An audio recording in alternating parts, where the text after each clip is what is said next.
FPL Game Week 6 transfer plans. In today's video, we're going to have a look at my first team going into Game Week 6. We'll discuss what potential transfers I'm looking to make. I've got 2 free transfers, but there is a lot of talk about the wildcard going into Game Week 6. That is something I do need to decide on probably today or early going into this week as well. So we'll discuss the pros and cons of that for my team, whether I'm considering it and what the chances of me wildcarding are, or maybe I just make a few transfers this week.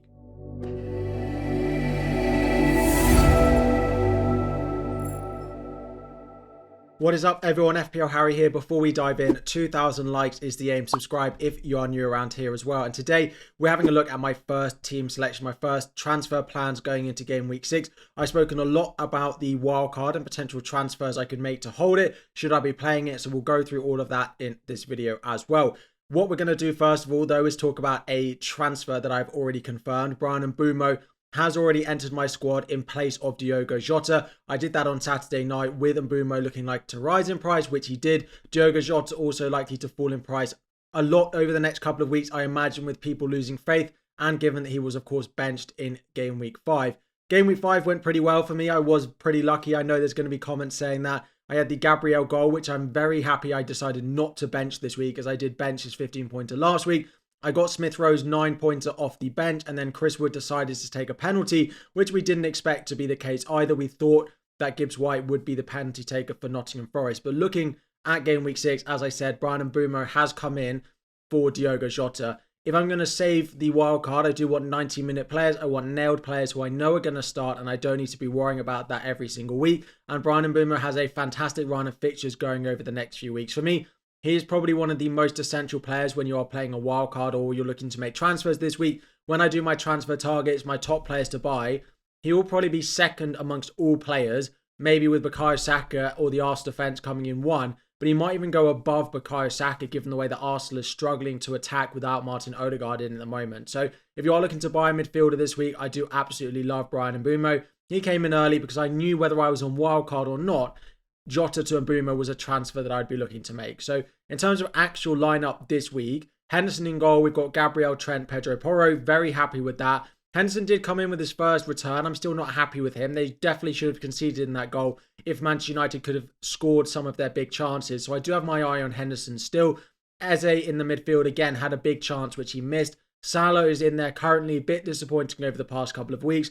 Rodgers and Smith Rowe came in with their returns finally, and then up front we've got Erling Haaland and Chris Wood. On the bench, we have got João Pedro because he does go away to Chelsea in Game Week 6, but I don't mind holding on to him. He came back in Game Week 5, played off the bench and looked pretty good as well. If I was on wildcard, I potentially would look to change it. So let's talk about the wildcard. At the moment, I've got 1 free transfer left and 0.7 million in the bank, and I currently plan on saving my wildcard. Now, there are a few things that have happened this weekend that I said would potentially change my mind on whether I'm going to wildcard or not. Those were Morgan Rodgers' performance, which was great, and he was very involved again and played a lot of minutes. Next up was Smith Rowe's performance. Of course, he scored again. He also hit the bar, very involved, looking very good. The next one was Chris Wood. He stepped up and took a penalty and has a nice run of fixtures and, of course, the goal, which definitely boosts him as an asset in my opinion. Eze, he missed a big chance, but I still like him, and the upcoming fixtures are still good. If there is no Branthwaite for Everton, it's still a good fixture against them. Trent, got the clean sheet. Of course, he got the assist as well. Gabriel scored.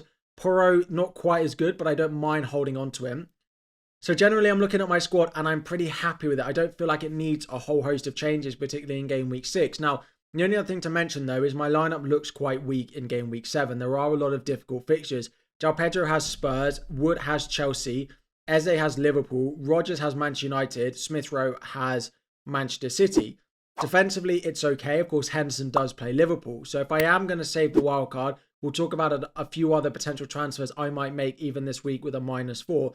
But I just don't think there's enough things that I'd potentially change. There are some players that I want, but there are also some changes that I'd probably make for the sake of making it, like going Eze to Bowen. I probably would want Luis Diaz in my midfield. I might change João Pedro, but I might do that as a transfer anyway. There are enough things that I would look to change. People said, oh, Harry, but you'd make 12 changes in the sort of planning you did on your stream on Saturday. I would make about 10 or 11 or 12 changes if I was on wildcard this week, but I don't feel like I need to. I feel like there are changes I would make, as I said, with like João Pedro. I'd change Robinson, I'd change Johnson, I'd change my backup keeper. I'd probably change Smith Rowe. I might even change Rodgers.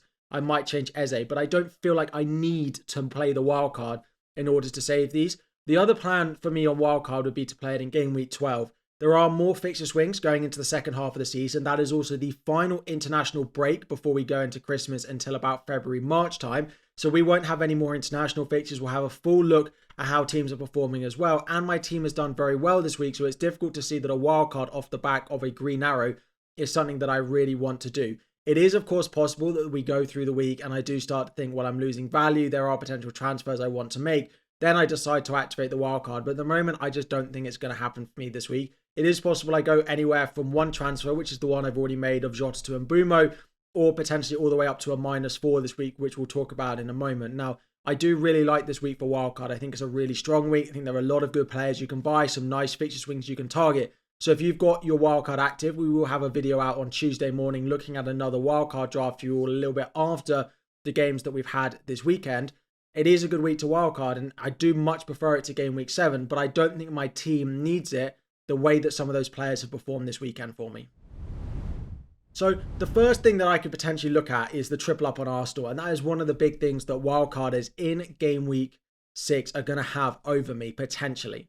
There are a couple of ways that I can go and sort that though. The first of all is selling Mo Salah to go and buy Bukayo Saka. Now, a lot of the other transfers we'll talk about actually rely on this transfer because this frees up almost 3 million in budget. It would leave me with about 3.4 million in the bank to do a lot of other upgrades if I wanted to. And it does look quite nice. The Arsenal fixtures from game week 6 look pretty good. Leicester at home, Southampton home, Bournemouth away. Saka was taken off at half time in the Manchester City Arsenal game. An absolutely bonkers game of football, which I just don't know what to think of it at the moment. I'm sure in the next 24 hours when I talk on the podcast and stuff tomorrow that I'll have a little bit of a clearer mind. I think Saka's fine. I do think it was just to do with the red card that just happened just before half time. So I don't think there's any injuries concerns there. And I do think there's a nice run of fixtures and it even continues later on. Salah has been fine for me, but the attacking returns haven't been there. But we all know once we sell a player like Saka, it will be when he starts to return. Wolves away, Crystal Palace away, Chelsea at home in the next 3.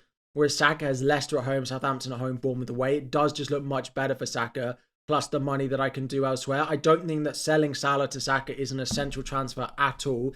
If you want to hold Salah for this week, or even next week, or even for the longer term and not go Saka, that's absolutely fine. I don't think Arsenal are attacking as well without Merton Odegaard as maybe we've seen before. But I think it's the money of it freeing up that potentially could do some good things for the rest of my squad. One of the things, of course, is changing the goalkeeper. Despite a 9-pointer in game week 5, I am potentially looking at still selling Henderson of Crystal Palace, and it would be to David Raya. There's almost no other goalkeeper in the game I'd be looking to buy in replace of Henderson. On wildcard, you could look at someone like Flecken, but I still like Raya as the best long-term option. I wouldn't be surprised if they kept at least 2 clean sheets in the next 3, if not 3, given the way they're defending at the moment. Plus, I've got Gabriel in my defence as well. So, as I said, the Saka in for Salah move is kind of what decides what I do with the rest of my team. Because if I don't do that move, I basically can't do anything else. The 0.7 million in the bank doesn't give me money to do basically any other transfer. So either I do the one transfer I've already done, or I do the Saka in for Salah move, which will free up a lot of money, which I could then do Henderson to Raya or potential other couple of moves as well. Now, there is part of me that wonders that selling Henderson away at Everton isn't actually the best transfer to make this week, and there are some potential other moves I could do if I go and free up all of that money in the bank. The first one is upgrading João Pedro. Of course, he looks like he's back from fitness, but the fixtures for Brighton don't look quite good over the next few games. I'm not feeling like I essentially need to sell João Pedro, but maybe I could move to someone better. It would either be Dominic Solanke, probably, or I could go and add Nicholas Jackson. I, in theory, could go all the way up to Kai Havertz, but my issue is without Martin Odegaard. He is playing deeper, and that does make Kai Havertz a little bit of a worse option. But I could go Gabriel, Saka, Havertz as my Arsenal triple up instead of Saka, Gabriel, and then probably David Raya in goal, which I've mentioned.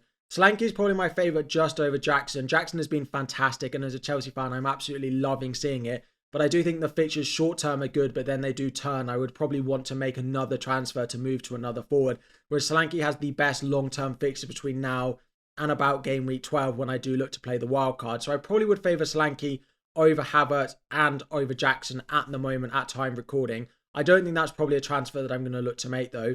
Another one is to sell Morgan Rogers, and as good as he's been this week, I could also sell Smith Rowe. I have money to do both Rogers or Smith Rowe. And I think I would probably sell Rogers just because his sort of creativity, his involvement in that Fulham team and returns look good, and his long-term fixtures are equally as good as Rodgers, I could upgrade him all the way to Luis Diaz. Now, I'm selling Salah, but Luis Diaz is on absolutely fire so far this season. Anyone who's got him over Jota is absolutely flying, and I would have the money to do that upgrade. So the Salah down to Saka move would free up money to do any of these three, but I could only do one of them, right? So that's Henderson to Raya, João Pedro to Solanke, or Rodgers to Luis Diaz. So I do think actually the best thing for me is likely to do the -4 this week. So that is, of course, Mbeumo in for Diogo Jota, Salah down to Bukayo Saka, and then one of the other three moves. Henderson up to David Raya. It would be Rodgers or Smith Rowe to Luis Diaz, or João Pedro to Solanke. Right now, I think the goalkeeper change is number 1 ranked of most likely. Then it's the bringing in of Luis Diaz to cover Liverpool with me selling Mo Salah. And then it's the forward switch when I do just still quite like João Pedro. Brighton look like they can score goals against pretty much anyone. I'm lucky though, because I know David Raya rose in price, but I did keep Salah and he rose in price as well, and his selling value went up. So I didn't really lose too much value. I will be keeping an eye on potential price changes over the next couple of days to potentially decide on which of those transfers I am looking to make. In terms of captaincy, I don't think it really changes. I'm pretty sure I will just captain Haaland. Even if I bring in Saka at home to Leicester, I still think Haaland is the best captain. I don't see Arsenal putting 2, 3, 4 goals, maybe 2, but not 3, 4 goals past some of those teams. They feel like they want to consolidate, they want to be defensively minded, and they want to do what they do best. And I think we might see a lot of 2-0 wins for Arsenal over the next couple of weeks. And I do plan on captaining Haaland against Newcastle, given how poor they have been defensively over the past few weeks. And vice captain will be on Salah if I keep him, or Bukayo Saka if I decide to bring him in. So just to reevaluate what we've discussed in this video, I don't think I'm going to wildcard. I'd say I'm about 20% chance now that I'm going to play the wildcard. A lot of good performances in my team this week in Rodgers, Smith Rowe, Chris Wood, and even Eze despite no returns do mean that I think I will plan on holding the wildcard until game week 12. I've already made one transfer, which was Diogo Jota to Bryan Mbeumo. The plan most likely is to sell Mo Salah to Bukayo Saka using my other free transfer, and then take a -4 to either do Henderson to Raya and just plan for the future, Smith Rowe or Rodgers up to Luis Diaz, or João Pedro all the way up to Dominic Solanke or Jackson or Havertz. So there are a few things going on there. I will keep you updated. I'll have videos out later on the week, but I just think that this is going to be the no wildcard week. Again, there's a 20% chance, there is a possibility, but at time recording, I don't think it's going to happen. One transfer or maybe a -4 to potentially get away with it for another few weeks. As I said, there's going to be a lot of you on wildcard, so if you have lots of questions, do drop it all in the comment section down below. There'll be a video out on Tuesday morning where I discuss a full wildcard draft in a lot of detail. I've got a pretty good idea in my mind of what I would do if I do decide to wildcard, and I will put that out in that video on Tuesday. So make sure you're subscribed, turn on notifications for a reminder when that video does go live as well. Of course, there's no videos normally on a Monday, but there will be my usual Know The Score podcast coming out for you, so do click the link above if you want to go and check that out. It's not FPL. We do discuss a little bit of FPL, but we will be talking through the crazy week of Premier League football that we've had. And of course, some FPL does, of course, slip in as well. That is all for my transfer plans. As I said, I don't think I'm going to wildcard. I just think I'm happy with how things have gone.